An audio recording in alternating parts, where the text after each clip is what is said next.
গ্রামটার নাম কেউ ঠিক করে মনে রাখে না, মানুষ শুধু বলে রেলের ধারের ছোট্ট গ্রামটা।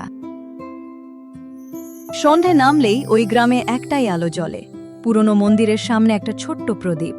আর সেই প্রদীপটা জ্বালায় এক বুড়ো লোক, মাধব কাকু।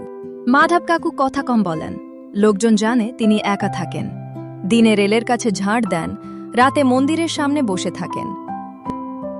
কেউ জিজ্ঞেস করে না কেন প্রতিদিন এই প্রদীপ। একদিন শীতের রাত, ঘন কুয়াশা। রেলের লাইনের পাশে বসে কাঁদছে একটা ছেলে, অর্ণব।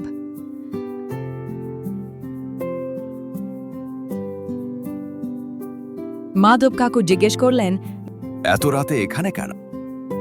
ছেলেটা বলল, বাড়ি ফিরতে পারিনি, ট্রেন মিস হয়েছে।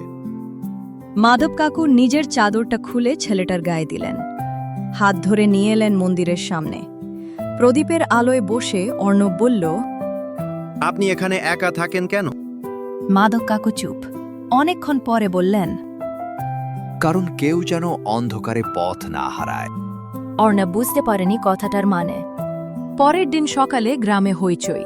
রাতের কুয়াশায় ট্রেনের ড্রাইভার নাকি লাইনের ধারে আলো দেখে ট্রেন থামিয়েছিল। একটা বড় দুর্ঘটনা থেকে বাঁচা গেছে, লোকজন বল। এই বুড়োর প্রদীপটাই বাঁচিয়েছে। সেই দিন প্রথম সবাই মাধব কাকুর দিকে তাকালো।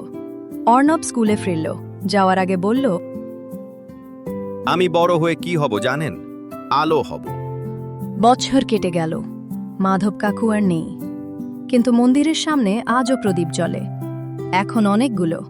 গ্রামের ছেলেমেয়েরা পালা করে জ্বালায়, আর রেলের ধারে একটা বোর্ড লেখা, এই আলো নীরব মানুষের দান।